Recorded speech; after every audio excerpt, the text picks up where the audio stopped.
Alpha, bonjour. Bonjour, Wam. Bonjour Alpha, vous êtes à Dakar et vous avez des questions sur la polémique après l'achat du nouvel avion présidentiel au Sénégal. Oui, exactement, Wam. On Le vous écoute. gouvernement du Sénégal a acheté un avion Airbus pour les déplacements du président Macky Sall, dont le prix n'a pas été publié. Tenant compte du crise actuelle de mon pays, comment est-ce que le gouvernement justifie cet achat? Bonne question que vous posez. C'est vrai que des voix s'élèvent pour dénoncer l'achat du nouvel avion présidentiel au moment où le pays fait face à des difficultés économiques, notamment à cause de la crise du Covid-19. Bonjour Charlotte Hydrac. Bonjour. Correspondante permanente de RFI à Dakar, comment les autorités justifient-elles l'achat de cet Airbus flambant neuf ?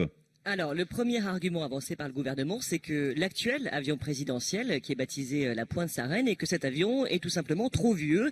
C'est un A319 fabriqué en 2001, qui avait été acheté en seconde main fin 2010 et mis en service en mars 2011. Et donc, selon le gouvernement, eh bien, après 20 ans d'opération, cet avion actuel a montré de gros signes de faiblesse, avec des pannes régulières, avec des visites techniques très fréquentes, donc qui coûtent cher. Et puis en plus, pendant ces visites, l'appareil est cloué au sol. Donc pour les missions du président, dans ce cas, il faut le plus souvent louer des avions, ce qui coûte cher aussi. Le gouvernement affirme par ailleurs que le nouvel avion, donc un Airbus A320 Neo tout neuf, permettra des économies de carburant et de kérosène de l'ordre de 25%, je cite, des économies de maintenance. Et aussi, autre argument, que cette A320 Neo a un rayon d'action plus performant, donc pour faire des vols sans escale sur de longues distances, je pense à la Chine par exemple, qu'il pourra aussi cet avion répondre à de nouvelles exigences pour traverser l'Atlantique. C'est une question de souveraineté, dit pour sa part le porte-parole de la présidence. Oui, alors connaît-on, Charlotte Hydrac, le coût exact de cet avion ?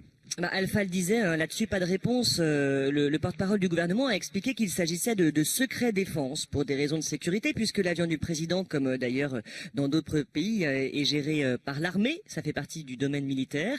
Et puis le ministre de l'économie, lui, a souligné que dans ce genre de contrat commercial, donc là avec Airbus, il y a des clauses de confidentialité. Donc là encore, pas d'indication sur le montant. Cela dit, on peut avoir une idée en regardant le prix catalogue d'Airbus. L'A320, donc sur Internet, la 320 Neo apparaît à 110 millions de dollars, donc ça correspond à environ 59 milliards de francs CFA.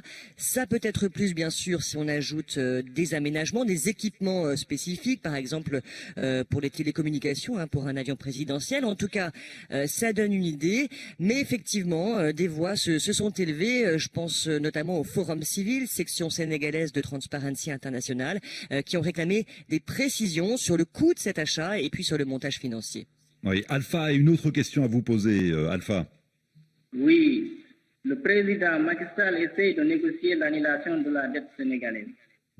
Est-ce que ces dépenses ne menacent pas ces négociations? Bonne question. Question d'ailleurs qui est posée clairement par certaines personnalités au Sénégal.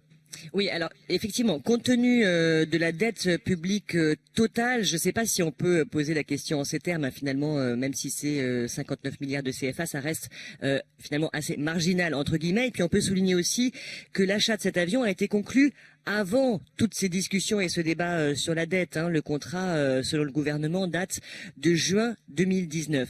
Mais effectivement, ça rejoint des questions posées justement par le Forum Civil qu'on évoquait tout à l'heure, qui demande si l'avion a été acquis sur la base d'endettement ou sur fonds propres. On peut citer aussi l'ancien Premier ministre Abdoul Mbaye qui a critiqué cet achat alors que le chef de l'État, je cite, vient de rentrer d'un sommet où il s'est plaint de dettes insupportables dont il cherche d'annulation et de déficit budgétaire contraignant. C'est ce qu'il écrit, le Sénégal est vraiment à plaindre, fin de citation. Donc en fait, ça a suscité des critiques, surtout vu le contexte, après une année très difficile. Après, on s'en souvient, les violentes manifestations du mois de mars, on avait vu les frustrations économiques et sociales s'exprimer à ce moment-là, après un an de crise sanitaire. Donc est-ce qu'il fallait faire de telles dépenses? Est-ce que c'est une priorité? Voilà les questions qui se sont posées. Certains ont même calculé le nombre nombre d'écoles et de postes de santé qu'un montant pareil pouvait représenter. De son côté, eh bien, le gouvernement répond là encore que le contrat a été signé donc avant la crise sanitaire, qu'on ne peut pas rompre un accord commercial comme ça, sans pénalité, que l'actuel avion, la Pointe Sarène, sera vendu, donc que ça pourra rapporter quelque chose à l'État, reste à savoir combien.